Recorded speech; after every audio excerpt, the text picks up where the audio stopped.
welcome. You're watching Daily Vnews broadcast. State President Ttxvn received Philippine Foreign Minister Albert Del Rosario. Vietnam applauded the efforts of Venezuela and Syria in ensuring human rights. Vietnam introduced business opportunities in Mexico. President of the Thai National Assembly, Somsak Kiasuranon, began visit to Laos.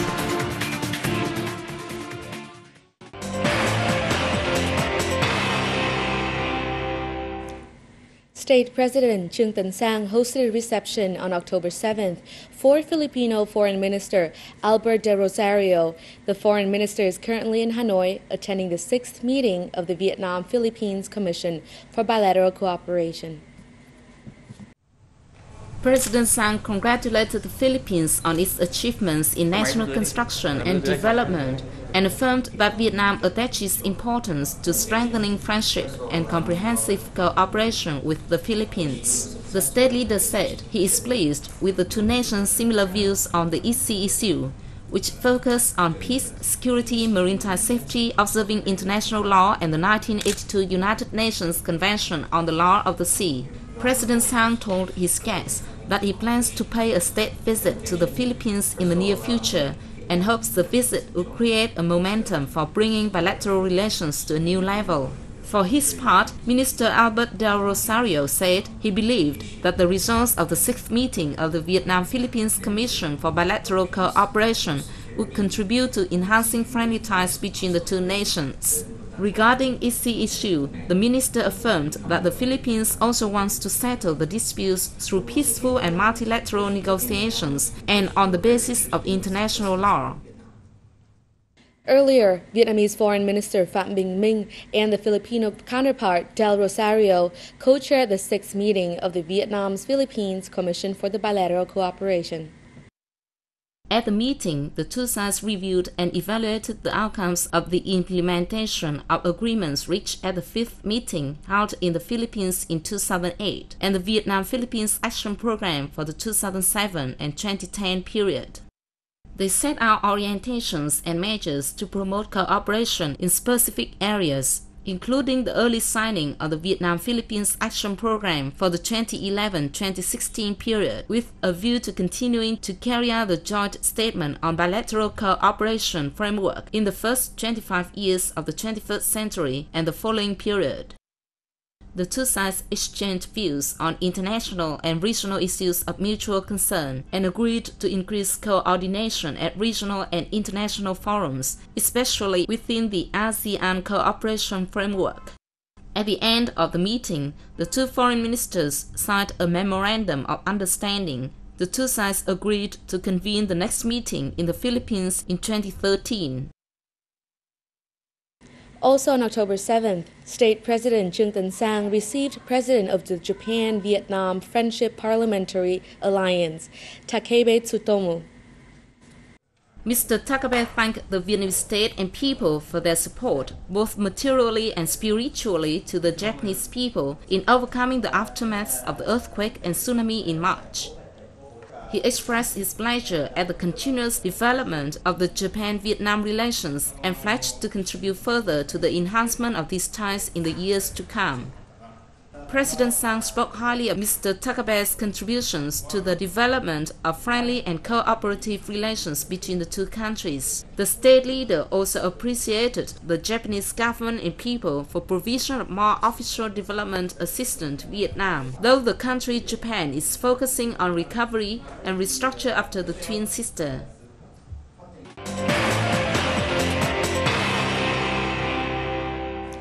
Vietnamese diplomats applauded the efforts of Venezuela and Syria in ensuring human rights. The commendations were made at a meeting of the UN Human Rights Council in Geneva, Switzerland on October 7th.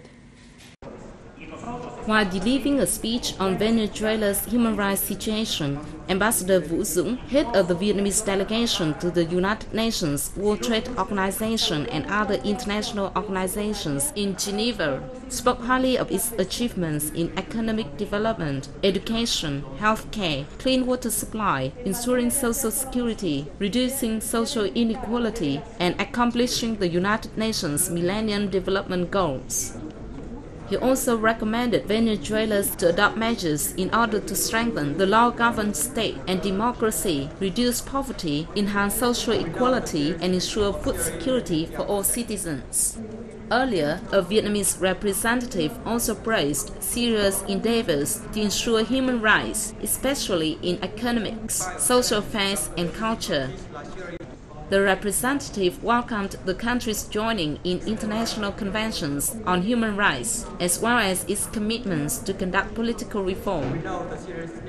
The delegate also suggested Syria to increase measures to protect vulnerable social groups, especially women, children, and the elderly.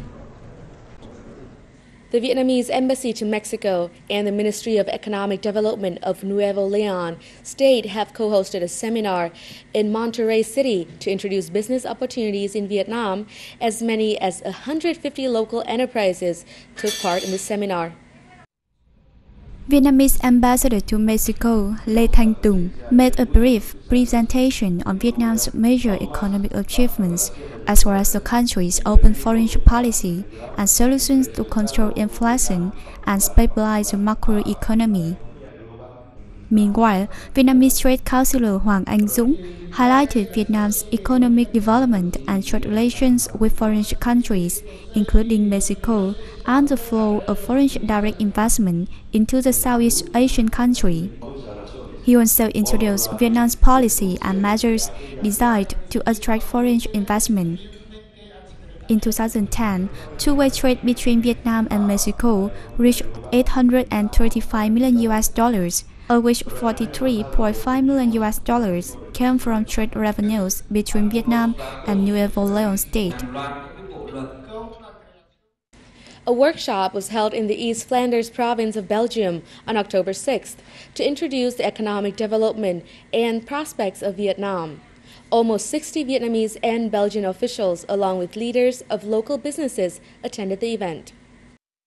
Deputy Governor of East Flanders Province, Marc de Burg, said the workshop was designed to help Belgian business better understanding about economic growth, opportunities, and challenges in Vietnam, ahead of the Belgian Crown Prince visit to the Southeast Asian country in March 2012. Speaking at the workshop, Vietnamese former Minister of Trade Trương Đình Tuyển presented the economic achievements that Vietnam has made in recent years. He pointed out difficulties faced by Vietnam in the context of negative impacts from the global financial economic crisis.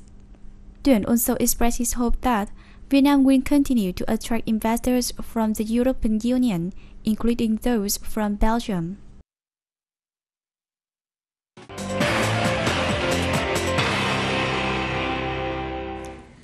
A high-ranking delegation of the Thai National Assembly, led by President Somsak Suranon, began a two-day visit to Laos on October 7th as guest of Lao National Assembly President Pani Yathotu.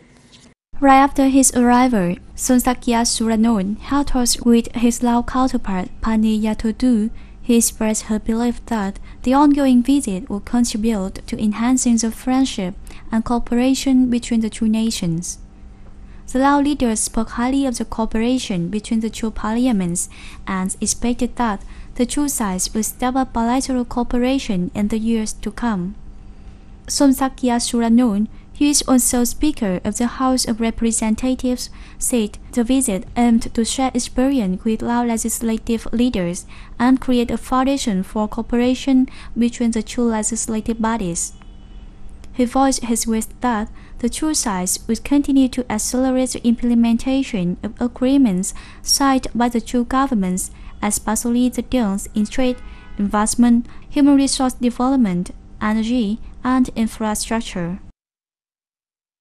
ASEAN member states and the three nations of Japan, China, and the Republic of Korea have agreed to set up the ASEAN +3 emergency rice reserve, worth of $4 million. Under the agreement, China, Japan, and the Republic of Korea will contribute $1 million each. Meanwhile, Cambodia, Laos, and Myanmar will disburse $83,000 each for the reserves, and 7 other ASEAN members will contribute $107,500 each. With the funding, 13 countries will stockpile 787,000 tons of rice to mitigate sudden instabilities in supply and production caused by natural disasters. As scheduled, China, Japan, and the Republic of Korea will prepare 300,000 tons, 250,000 tons, and 150,000 tons of rice, respectively, while ASEAN countries will stock a total of 87,000 tons. We've come to the end of today's edition. Hope to see you tomorrow at the same time.